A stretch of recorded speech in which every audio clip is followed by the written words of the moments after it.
it's Janet Wakeland with Remarkably Created. Happy Saturday evening, happy date night. Hello to all of you that are joining me live. And then if you're joining me on replay, just simply let us know replay and that you're watching that way. What we've been doing since August 3rd is we've been taking a look at sneak peeks from the mini catalog. We've been doing a non-traditional unboxing. Instead of just opening a box and showing you product, I've been doing it in smaller snippets, giving you some tips and tricks related to the product or the samples created with it, and again, giving you those samples as well too. So finished samples and things like that, I guess, is what I'm trying to say. This is the catalog here, and if you are one of my customers, these catalogs have begun arriving in mailboxes, so you may want to start stocking your mailbox. If you are not one of my customers and need a catalog, just make sure to message me anytime during this video or after this video so we can get one in your hands. So what we're going to be looking at in this video are what are called background stamps. These are single large stamps. So we have Fragrant Forest, and then we have Graceful Deer. But I want to take a break for 1 second, and I want to revisit very, very quickly this bundle from last night's video. I forgot to tell you, like, one of the coolest, most important things about this bundle that just rocks. And so I didn't want to edit it into the video. It would have gotten a little confusing, and those of you who watched it would have still missed it, yada, yada, yada. If you didn't see the Marius trees video from last night, you can find it up under the media tab. Do a search for Marius trees, or just simply scroll down because it's just from last night. But anyway, in this bundle, there's only one stamped tree. Well, what if you want smaller stamped trees? Well, what's really cool about this set, oh my gosh, guys, I love that. I love this. And when I figured it out, it was like happy dance in the studio. So you've got a die that cuts the whole big tree. But if you'll look at the layers on this tree, there's a nice white space between the layers on the tree. So now what I'm going to do is I'll stamp the tree once, cut it out with the die, big die. I can stamp it again and cut out just those 4 layers right there. Or I can stamp it and cut out just the top 3 layers. Or I can stamp it and cut out just the very top. So all 4 of these dies, and actually 5, let me come back in. All 5 of these dies can be used to create smaller mini trees that have a stamped image of them. So I love that whoever did this had them all work. 1 stamp, but you can get 5 trees out of that 1 stamp. So way, way cool tip. I had it laying here because I did not want to forget to tell you, since I did manage to forget last night. So let's take a look at these big background stamps. And I'm going to show you a few samples, and I'm going to give you some tips as we go. So both of these stamps have a little bit of what I call directionality to them. This is portrait mode or vertical, and they are designed to fit on a full standard card, A2 card that's 4 1/4 by 5 1/2. So you have a little bit of directionality. So in this case, this one is vertical or portrait. This one is more landscape and horizontal, okay? And I found that this one was challenging to work with, trying to turn it into one that's horizontal, whereas this one I was able to use in both directions. And I'll tell you a little bit more about features and benefits, challenges, pros and cons of both sets as we start to work through them. So let me set these up here because we're going to need them. But let me start first with the Graceful Deer. So for this one here, we created a little window, and we have the forest scene, and they're just kind of popped up. I used the love and miss you, and I kept it very, very simple. Just the focus on the deer and the love you and the miss you. And I'm going to show you another sample, and then we'll give you the technique a little bit. So here, again, keeping it simple, we used Smoky Slate and Pecan Pie to go ahead and do a little bit of sponging on it. And then our basic gray, just love spending time with you. I thought that was great since there were 3 deer on that. And this is a new greeting and a new greeting stamp coming. So let me pull in a piece of paper here. And one of the things that's fun to do, and you can do this with anything. You don't have to do this just with a background stamp. It's a great technique called Emboss Resist.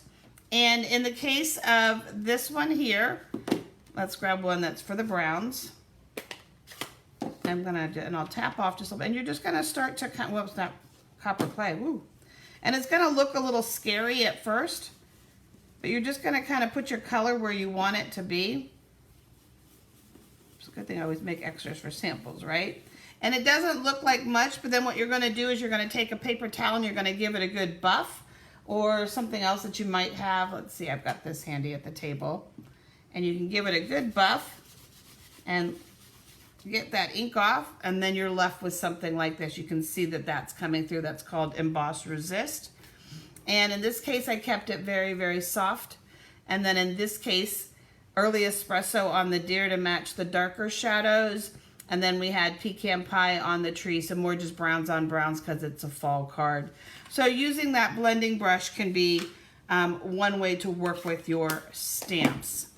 Then let's pull this one in. Good old-fashioned embossing. If you're new to stamping and don't know how to emboss, make a comment below and I'll see how many of you need a video on that, and we can do a video on this. I kept this just tone on tone, copper clay with gold embossing tied into, or copper embossing tied into the copper on the background paper from the All About Autumn.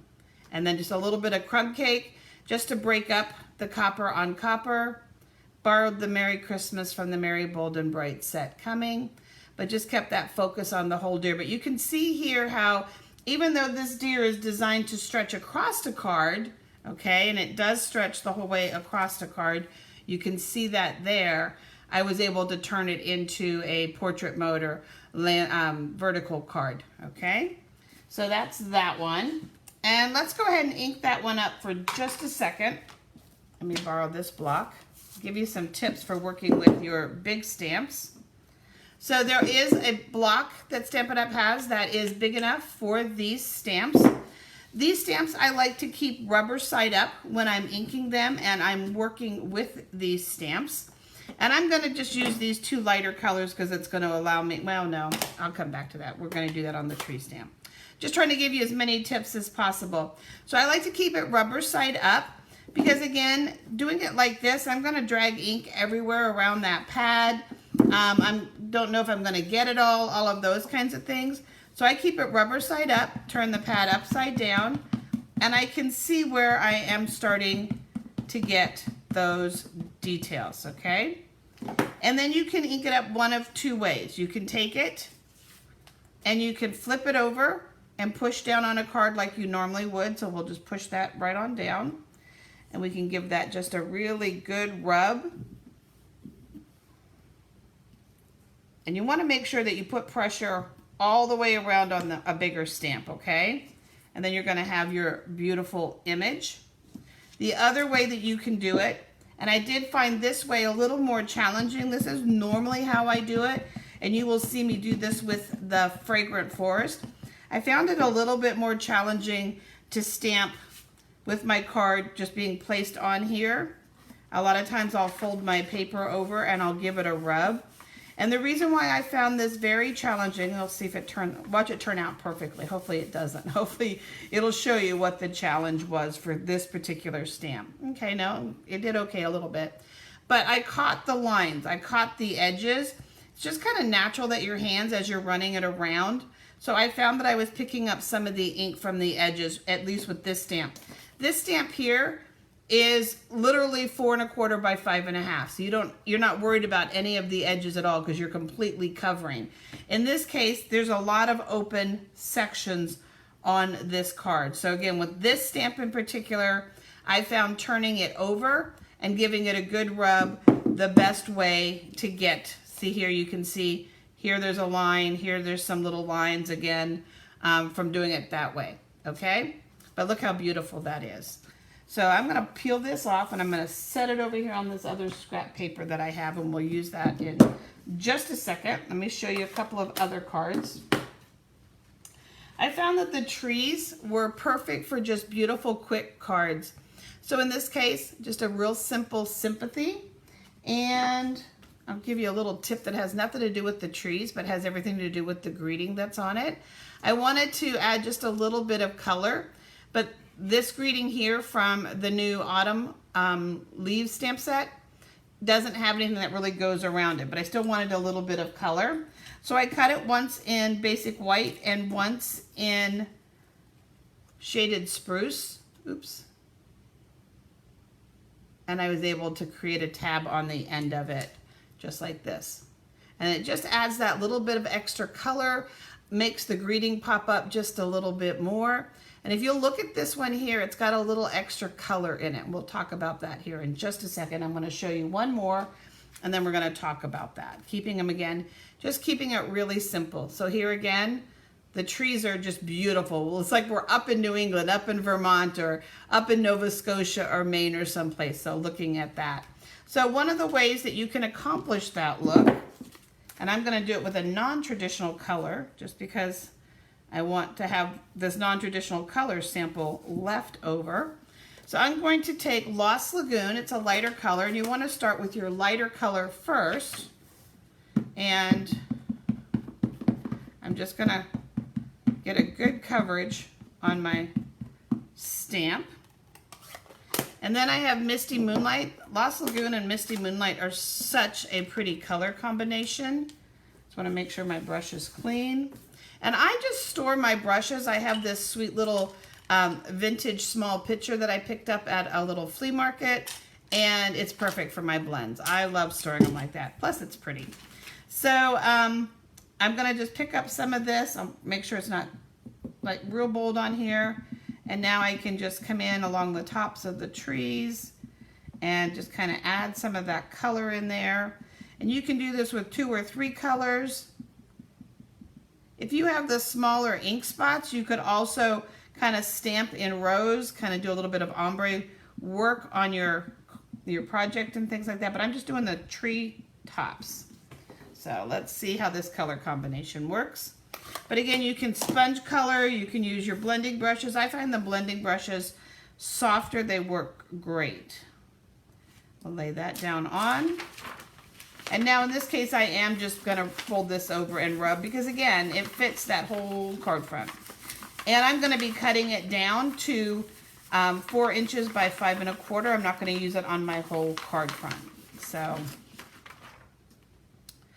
you can see now the extra tone, see the extra blue on the tops of the trees, just giving it a little bit more depth and a little bit more fun. So I found that that was a very easy thing to do with this large stamp here. So let me set that aside and let's look at a few more samples. They all look amazing embossed. And on this one, we embossed it in white. And again, I used the blending brush to go in and blend color and fill in the white cardstock. So it was white on white, and we just kept it all Coastal Cabana. Wishing you a very Merry Christmas, another greeting set coming, and some of those flat disc. This striped vellum is in the annual catalog, and it just breaks the layers up. I love vellum. So you've got that pretty one there. And then a little note, somebody mentioned the other day that when gondolas go up the mountain, they are horizontal, and you're absolutely right about that. The cable is up like this, but the cable car always stays flat. Okay, I had showed a sample like this. I had a little bit and just kind of show and go steep, and that's kind of crazy and it is steep. But you know what? It's okay to take artistic license. Sometimes you're going to be very, very realistic in your cards, and sometimes you're going to do a little bit of creative license. So in this case, it's a thrill ride, and in this case, it's a real ride. So just have a little bit of fun. But here again, you can see the trees I found so much more versatile, because what I found with the deer, they're beautiful. I mean, this is a gorgeous stamp, but it's really hard. Like, where do I put my greeting? Where do I put something else on this card? Whereas the trees, Oh my gosh, the Forever Forest works great with it. So many other, even if you just put a big beautiful star from the Oh Holy Night, it's just such a versatile tree set that it's amazing. Here you see it with, you know, the Above It All gondola or chairlift or ski lift, whichever term you want to use for it. And so I just found it to be much more useful. This is beautiful, don't get me wrong, but I just didn't see the possibilities in it as much, if that makes sense. I was really curious to get it to see what it would be like to work with. But for me, the forest is the one that I really, really love the most. So just your greens here. This case, it's a long slim card and stamped here, stamped on a second piece that was cut to create the layer. And the seam is hidden by this tiny little piece of paper. Okay. And then this is from the Oh Holy Night set with the stars, the suite. I'm wishing you the best and brightest holiday season. It's just perfect. So again, thrill ride or regular ride, you're gonna have some fun with the different colors, how you play with this. Let me give you a couple of other things that I've got going on here. I save, like sometimes you'll spill a little bit of powder or things will happen. So if you look at this card here, it's got a little bit of copper, it's got a little bit of white, a little bit of gold. So it's all just kind of mixed together. But this one's gonna end up having an owl on it. I think it needs kind of a spooky little Halloween forest owl look. Don't you think so? This case here, I sprinkled the copper, just used my fingers on the deer. Let it sit there, okay? Because if I shook it off, it would pick up everywhere else. That's kind of part of where this little extra comes from. Then sprinkled the white on, and that's how I got the different colored embossing on one card. I tried, this was an experiment. I believe in playing around and experimenting, and nothing will go to waste. I'll just cut between the two deer and use them as two smaller tags or elements on cards. But I wanted to see if I could put some of the deer with the deer from this paper here, from the Wild Meadow, and the proportions are all off. This tree is open, this is all watercolor. So it didn't work, but you know what? Sometimes you don't know till you try. So like I said, I'm a big believer in playing. I've got some more ready to go with Emboss Resist. Playing with color. So here is the Coastal Cabana and here is Pretty Peacock. And I think that when you're working with some of the blues, the white just pops and just really makes them look snowy and just fresh. Gold on olive. And again, this way going across. I got to finish a card going that way. That was my commitment. Here, I just want to show you again how easy it is to pick up edges if you don't turn your stamp upside down. Okay. There you got your gold. I wanted to try silver. This is silver on spruce. It's beautiful, guys. And these backgrounds won't go to waste. I have a little box that I put them in, and then as I'm inspired to use them, I will pull them out and use them. Here's some more trees, just more oranges and Cajun craze, a pumpkin pie and Cajun craze. And then just a tiny bit of copper clay on that one. This one's real soft. I didn't go real hard. I wanted it just to kind of be more muted in the background. Copper. The other thing about this stamp that I found, and actually both of these stamps, I'm going to be honest with you. I like to give you guys truth. I believe in being honest and telling you what I would like to know. Both of these can be really easy to add too much Versamark to. So if you have for some reason you've just re-inked your Versamark pad, or it's brand new and it's kind of juicy, it can be really easy. Or you're a heavy presser with your ink pads, pressing them into the stamps. It can be easy to add too much ink. And when you add too much ink, or too much Versamark ink, and then you go to emboss, you're gonna get kind of a flattening of your embossing. So here I'm starting to lose the detail on, especially the deer faces. From a distance you can kind of tell, but up close, yeah, it's just really not, so you can kind of see that it's getting thick. So you can put too much on, so you want to be a little careful there. And the same thing, especially with this top rows of trees.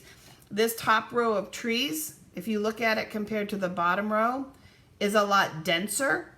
So again, this is one that you want a little lighter pressure on when you're inking it up, so that you don't start to literally just have, you know, I can see the stems at the bottom, but I've lost my definition on the top. I have a brand new Versamark pad, and I tend to press a little heavy.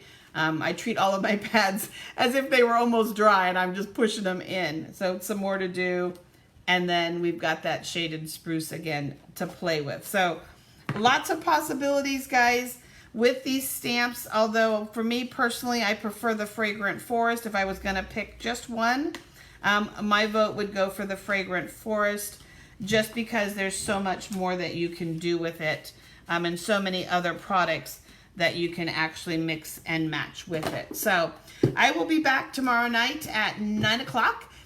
We have lots more still to look at, and believe it or not, I didn't buy everything in the catalog. As a demonstrator, we get to pick and choose how we invest in our businesses, and I always like to do one big order at a beginning of a catalog cycle so that I have that product in my studio for the entire length of that catalog without having to wait on it to be shipped. You know, once a great idea comes around, or a class that I want to plan, or things like that. So I still have lots more to show you, but I don't have everything to show you. So any questions about anything that you saw, let me know. And you can ask them below, or you can message me. And don't forget, every video that we've done since August 3rd is up under that media tab, 3 little hamburger lines or 3 little dots depending on your device. And have an amazing night, guys, and a beautiful day tomorrow. Take care.